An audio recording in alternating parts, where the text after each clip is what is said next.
You're weary from it all, been running for too long. I'm here to bring you home. I'm reaching out, I'll chase you down. I dare you to believe how much I love you now. Don't be afraid, I am your strength. We'll be walking on the water, dancing on the way.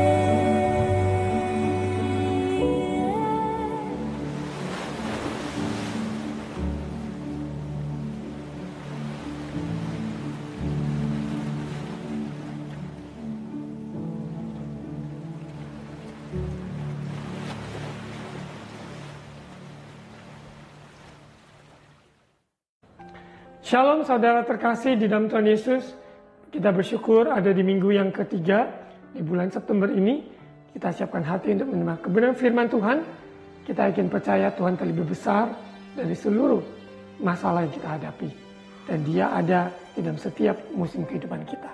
Mari kita berdoa. Bapa, di dalam nama Tuhan Yesus, saat ini kami siapkan hati untuk mendengarkan suara-Mu. Firman-Mu yang akan disampaikan sungguh-sungguh memberikan jawaban bagi setiap anak-anak-Mu. Terima kasih ya Bapa, Allah Roh Kudus urapi hamba-Mu yang menyampaikan firman Tuhan maupun yang mendengarkan, jadikan kami semua pelaku firman Tuhan. Terima kasih Bapa, Allah Roh Kudus mari berkarya. Dalam nama Tuhan Yesus, amin. Saudara terkasih dalam Tuhan Yesus, kita di dalam bulan September dengan seri khotbah Waves yang artinya adalah gelombang, ombak. Kita menyadari bahwa kehidupan kita tidak terlepas dari gelombang kehidupan yang ada silih berganti maupun juga ombak yang menderu ataupun menyerang. Namun kita sebagai umat Tuhan yang percaya di dalam Tuhan ada perlindungan. Kita percaya oleh kasih karunia-Nya senantiasa kita ada sebagaimana kita ada. Tidak ada masalah terlalu besar bagi Tuhan. Tidak ada masalah terlalu kecil bagi Tuhan sehingga Dia tidak peduli untuk menolong saudara dan saya. Di minggu yang pertama, Waves, di mana disampaikan bahwa Yesus meredakan, calm the storm, meredakan angin badai. Dan di saat itu Yesus tertidur, dalam kondisi tertidur, murid-muridnya membangunkan karena menyatakan bahwa kami akan tenggelam kalau Yesus tidak meredakan. Namun Yesus setelah Dia meredakan, menghadik angin ribut, calm the storm, di mana gelombang yang datang begitu kencang yang menghempaskan air ke dalam perahu tersebut. Namun di situ juga Yesus mengajarkan pada murid-muridnya, karena kita adalah murid-murid Yesus, kita juga belajar bahwa Tuhan mau memakai saudara dan saya di tengah gelombang yang ada atau badai yang datang. Kita diberikan kuasa untuk menghadik, untuk meredakan angin yang datang ataupun badai yang datang menerpa. Untuk itu saudara, dalam kehidupan kita, kuasa Tuhan yang ada di dalam ucapan, perbuatan kita, firman yang ada di dalam hati kita, kita pakai untuk meredakan.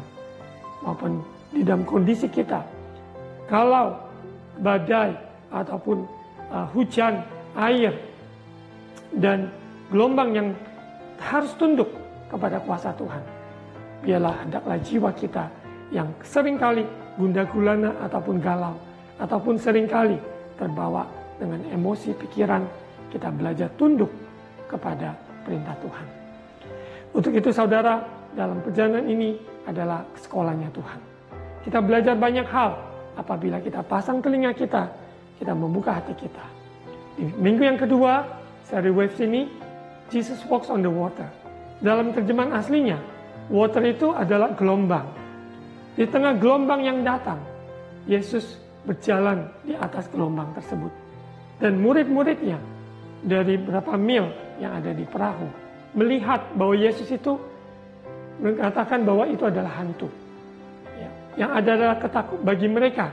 Mereka tidak mengenal bahwa Tuhan yang sedang berjalan menjumpai mereka di tengah badai, di tengah gelombang yang datang. Yesus berjalan di atas gelombang air yang tidak ada. Untuk itu, Yesus tidak menyuruh murid-muridnya untuk menghadik ataupun meredakan gelombang yang ada. Namun Yesus berjalan di atas air dengan murid-murid yang merasa ketakutan. Yesus katakan, aku ini Tuhan, janganlah takut. Hendaklah kita, saudara, ketika menghadapi persoalan apapun, kenalah Tuhan kita yang sedang berjalan di atas gelombang tersebut, datang menjumpai kita, sehingga kita tidak merasa takut. Karena Dia adalah Tuhan, dan Dia ada beserta kita, ada damai sejahteranya. Sehingga perjalanan kita melewati gelombang yang ada, mata hati kita hanya kepada Dia. He's the author and finisher of our faith. Dia adalah yang alfa dan omega, mengambil alih segala sesuatu yang ada. Dia berjalan di atas air, dan murid Yesus yang ada di perahu, yaitu Petrus, katakan, kalau itu adalah Engkau Tuhan, suruhlah aku berjalan di atas air, berjalan di atas gelombang. Maka ketika Yesus berkata, datanglah, hanya satu murid, yaitu Petrus, yang melangkah keluar dari zona nyamannya untuk berjalan di atas gelombang, yaitu memperhatikan ajakan Yesus, dan dia melangkah keluar. Saudara terkasih, ada gelombang yang harus, di mana Tuhan ingin melatih kita untuk menghadik, untuk mengucapkan, untuk calm the storm.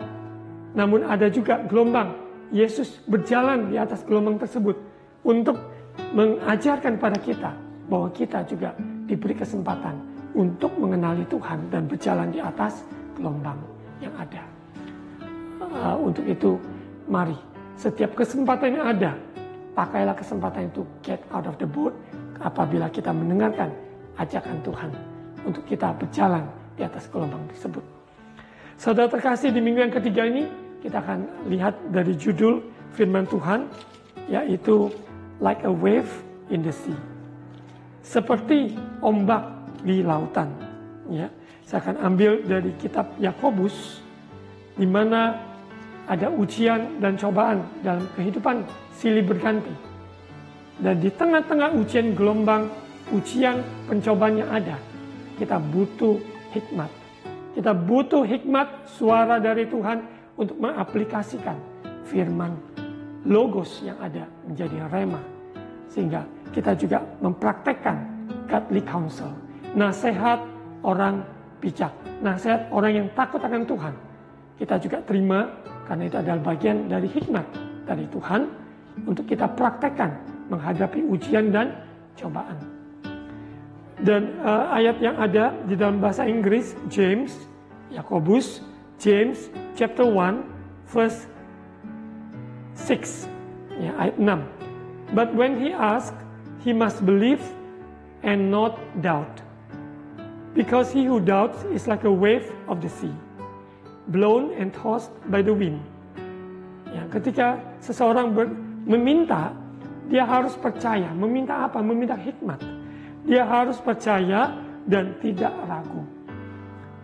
Percaya dan tidak ragu, sebab orang yang ragu itu seperti ombak lautan yang dihempaskan ke kanan ke kiri oleh angin. Karena ombak itu ada karena angin yang menghempaskannya.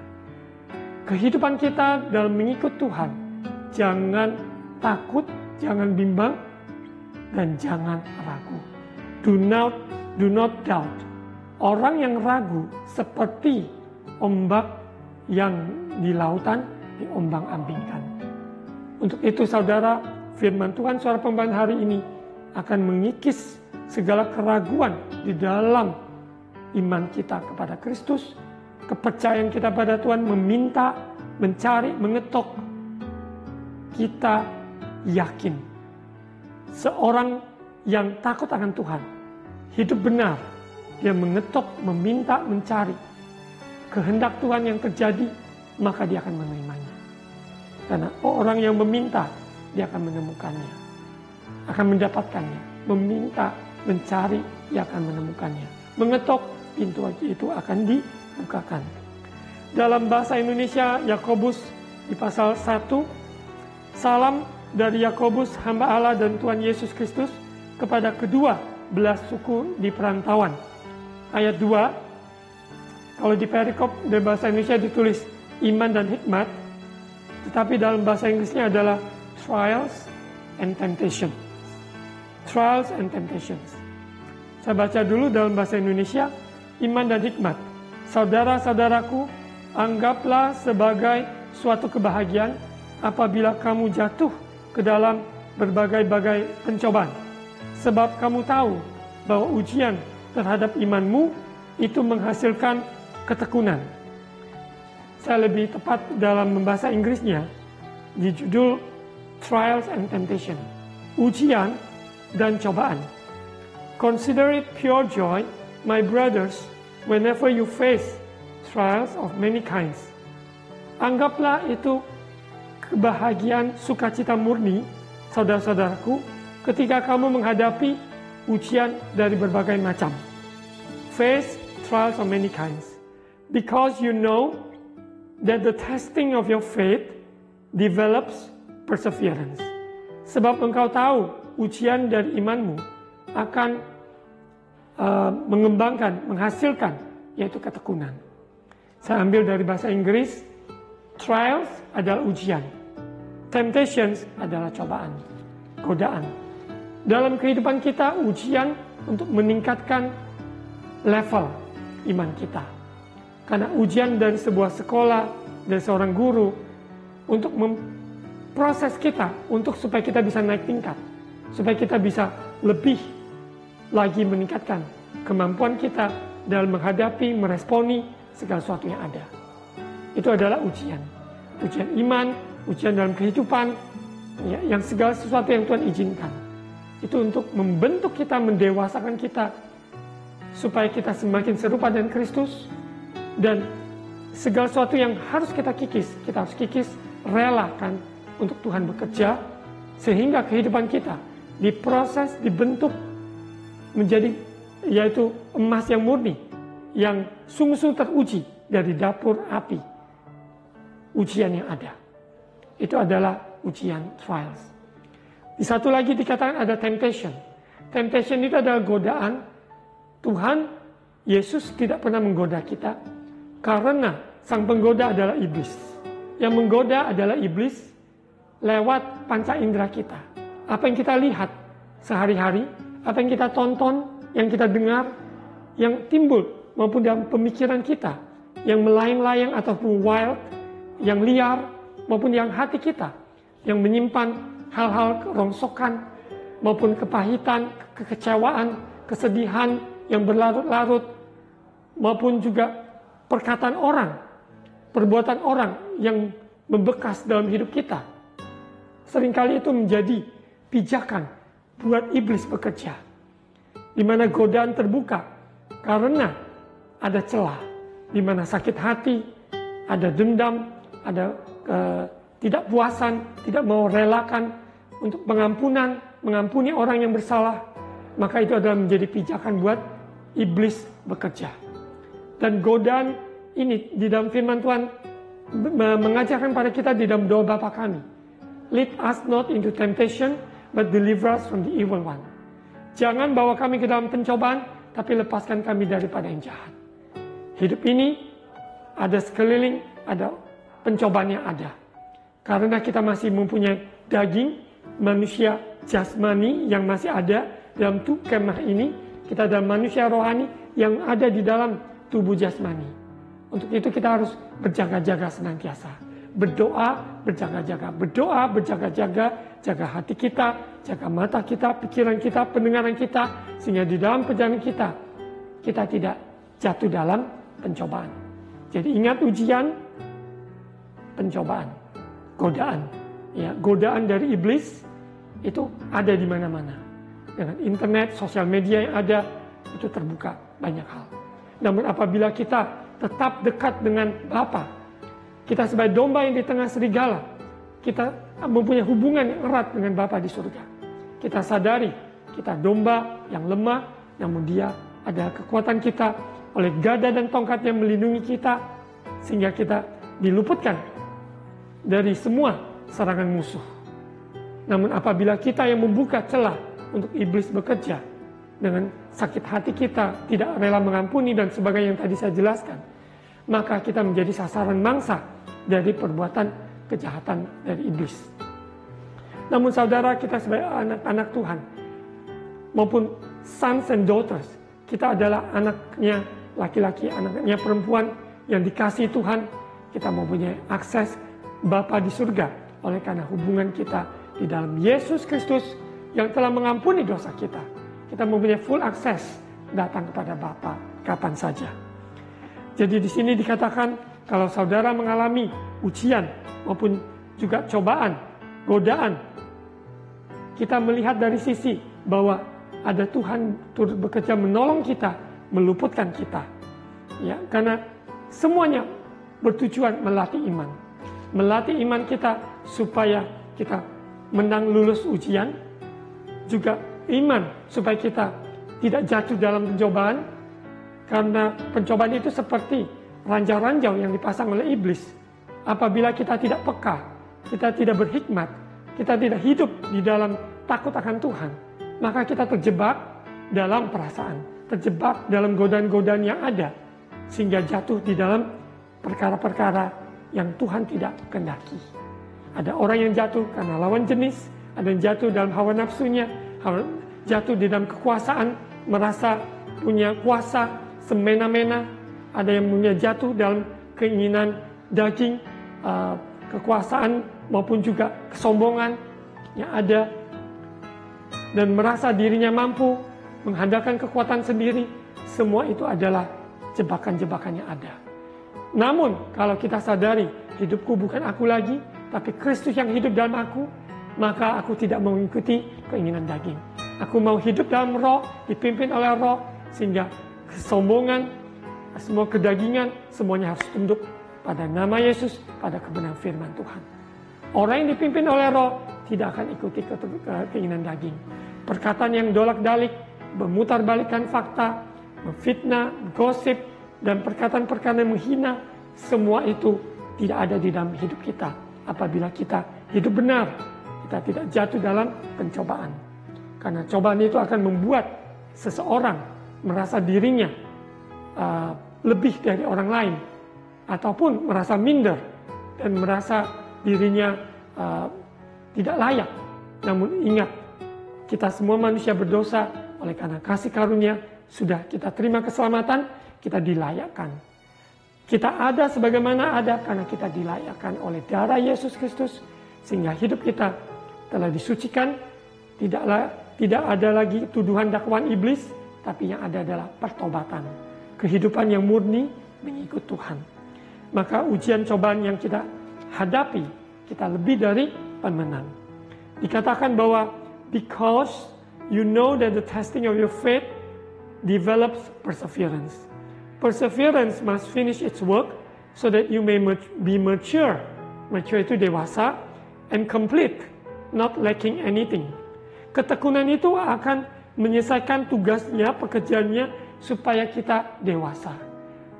Ujung-ujung dari setiap ujian, ya, segala cobaan yang iblis mau merancangkan yang jahat, namun kita sebagai anak Tuhan tidak termakan, terhasut oleh perkataan iblis, perbuatan iblis. Namun kita menjadi dewasa untuk memilah, melihat duduk permasalahan yang ada. Ternyata ada sesuatu yang mungkin tersembunyi dalam hati kita, pikiran kita yang tidak layak, tidak berkenan. Roh Kudus menyingkapkan. Untuk itu kehidupan orang percaya dalam sanctification process, tujuannya, pengudusannya adalah kedewasaan rohani. Orang yang dewasa rohani, dia akan cepat sadar dan bertobat. Dia akan cepat-cepat merendahkan hati, berbalik dari jalan yang salah. Karena kehidupan kita tidak bisa luput dari ada kesalahan, kekeliruan, kekurangan, kelemahan. Namun orang yang bertobat adalah orang yang berbahagia, karena orang yang menyadari kesalahannya. Tujuannya supaya kita dewasa, komplit, dan utuh dan penuh. Tidak kekurangan suatu apapun. Ya, dalam bahasa Indonesia, dan biarlah ketekunan itu memperoleh buah yang matang, supaya kamu menjadi sempurna dan utuh, tak kekurangan suatu apapun. Dalam bahasa Inggrisnya mature. Mature itu adalah dewasa, ya, menjadi dewasa di dalam Tuhan. Di ayat yang kelima, if any of you lacks wisdom, he should ask God, who give generously to all without finding fault, and it will be given to him. Terjemahannya, tetapi apabila di antara kamu ada yang kekurangan hikmat, hendaklah ia memintanya kepada Allah, memintakannya pada Allah, yang memberikan pada semua orang dengan murah hati dan tidak membangkit-bangkit, maka hal itu akan diberikan kepadanya. Jadi kalau terjemahan dari bahasa Inggrisnya, ketika seseorang dikatakan kekurangan hikmat, karena menghadapi ujian dan cobaan, kita butuh hikmat. Hikmat itu adalah firman yang diterapkan, sehingga firman bukan logos, teori, tetapi kebenaran yang diterapkan dalam hidup sehari-hari. Saya mendorong saudara untuk membaca kitab Amsal, satu hari satu pasal. Hari ini tanggal 15, baca Amsal 15. Besok tanggal 16, baca Amsal 16. Setiap hari mempunyai satu Amsal yang bermanfaat untuk kita di dalam perjalanan iman kita. Kalau kita minta, berarti kita akan menerima. Kita sungguh-sungguh meminta, tidak ragu. Saudara, firman Tuhan Amsal, 31 Amsal yang cukup untuk kita setiap hari, 30 hari ataupun 31 hari, untuk kita menepah hidup ini dengan hikmat yang datang dari Tuhan. Dan hikmat itu juga bisa berbentuk Tuhan memakai orang-orang sekitar kita. Orang-orang yang saleh, yang teruji dalam hidupnya, yang takut akan Tuhan, hamba-hamba Tuhan, orang tua kita, kakak rohani, bapak ibu rohani, jiwa-jiwa yang Tuhan pakai, maupun dalam komunitas orang percaya, memberikan nasihat, dorongan, kekuatan, bahkan teguran, sehingga kita bisa berubah, supaya kita bisa menanggapinya. Kalau sudah Tuhan berikan nyata di depan mata kita hikmat, aturan, ajaran, nasihat, kalau kita tidak terima, berarti kita sendiri banyak menanggung unnecessary kesusahan yang tidak perlu kita menanggung. Karena kelalaian kita, kebodohan kita, karena keengganan kita untuk menerima hikmat itu. Untuk itu saudara, kalau kita meminta kepada Tuhan, Dia akan memberikan pada kita generously. Memberikan kita dengan cuma-cuma, dengan semua kemurahan-Nya, Dia berikan pada kita. Jadi saudara, tidak ada seorang pun yang di dalam hidup ini dalam menjalankan kehidupan, berumah tangga, berbisnis, bekerja, pelayanan, dalam lakukan tugas-tugas yang ada, tidak mungkin kita bisa lakukan tanpa hikmat dari Tuhan. Mari minta hikmat dari Tuhan, sehingga kita menang dalam menghadapi ujian, dan juga kita terluput jatuh dari godaan. Di ayat yang ke-6, but when he asked, ketika dia meminta, he must believe and not doubt. Ini ayat utama kita. Dia tidak ragu, ya, dan dia harus percaya dan tidak ragu, ya. Because he who doubts, kalau orang yang ragu, is like a wave of the sea, seperti ombak lautan. A wave of the sea, like a wave of the sea. Orang yang ragu, mendua hati, ke kiri, ke kanan, sepertinya mau ikut Tuhan, tapi mau ikuti keinginan daging. Sepertinya mau taat, tetapi juga ada keinginan untuk berontak. Sepertinya mau melakukan kehendak Tuhan, tapi juga pikirannya jalan. Akhirnya bimbang, ya, ke sana tidak, ke sini tidak, setengah-setengah. Kita harus sungguh-sungguh sekali ikut Yesus, sepenuhnya ikut Yesus. Kita tanggalkan semua keakuan kita, tapi Kristus seutuhnya, sepenuhnya menguasai hati kita, menguasai ucapan kita, sehingga mulut yang sama memuji Tuhan, mulut ini juga dipakai untuk memberkati. Bukan untuk mengutuk, bukan untuk mencaci maki, bukan untuk menggerutu. Untuk itu kita jaga mulut kita, hati kita diperuntukkan sepenuhnya untuk muliakan Tuhan. Orang yang menyakiti kita, kita ucapan berkat, bukan kita simpan sakit hati itu, tapi ucapan berkat. Orang yang memfitnah, merendahkan, justru itulah kesempatan kita merendahkan hati. Merendahkan hati, Tuhan katakan, aku menentang orang yang congkak, tetapi mengasihani orang yang rendah hati. Firman ini adalah kehidupan. Apabila kita praktekkan dalam sehari-hari, dalam tugas kita, peran kita sebagai orang tua, sebagai anak, sebagai pekerja, profesi apapun yang kita jalankan, tugas yang dipercayakan, kita harus benar-benar takut akan Tuhan. Kita minta hikmat dari Tuhan untuk melakukannya dengan takut akan Tuhan. Karena permulaan hikmat adalah, takut akan Tuhan adalah permulaan hikmat. Orang bodoh menghina hikmat dan didikan. Semuanya ada di dalam kitab Amsal. Dan seluruh firman Tuhan dari cerita, dari kisah yang ada, perikop yang ada, untuk membentuk kita. Sehingga kita juga menang dalam ujian dan kita terluput dari godaan.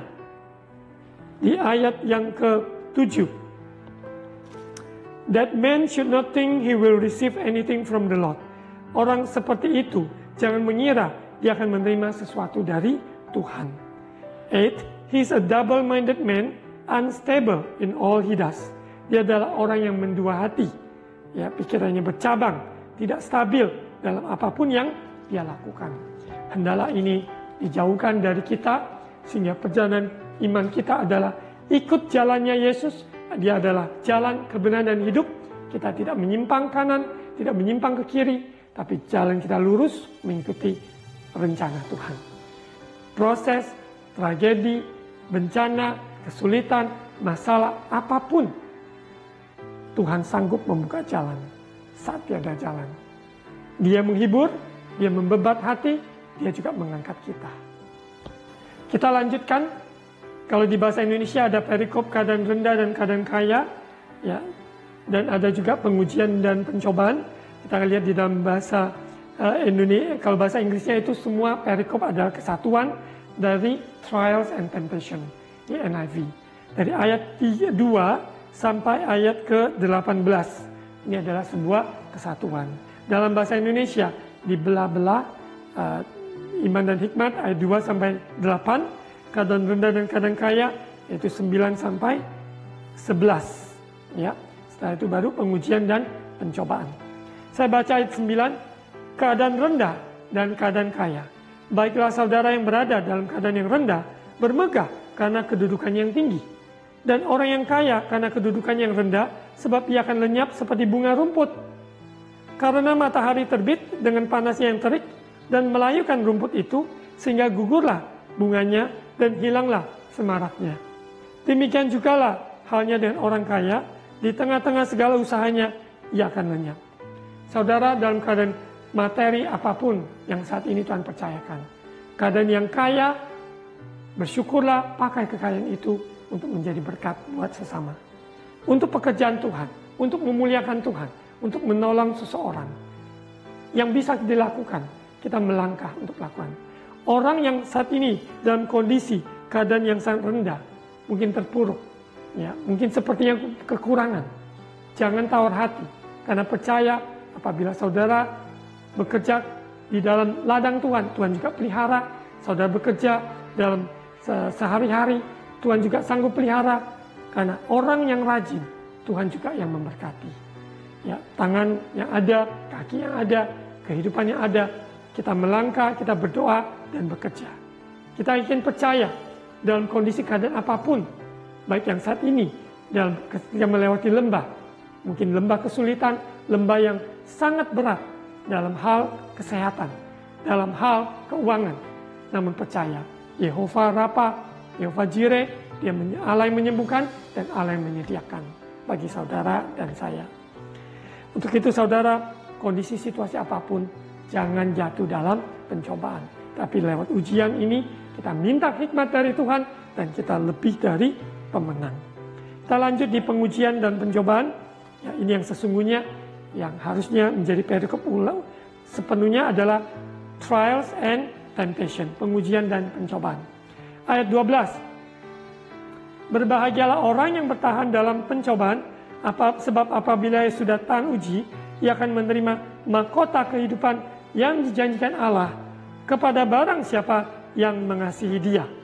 Apabila seorang dicobai, janganlah ia berkata, pencobaan ini datang dari Allah. Sebab Allah tidak dapat dicobai oleh yang jahat, dan ia sendiri tidak mencobai siapapun.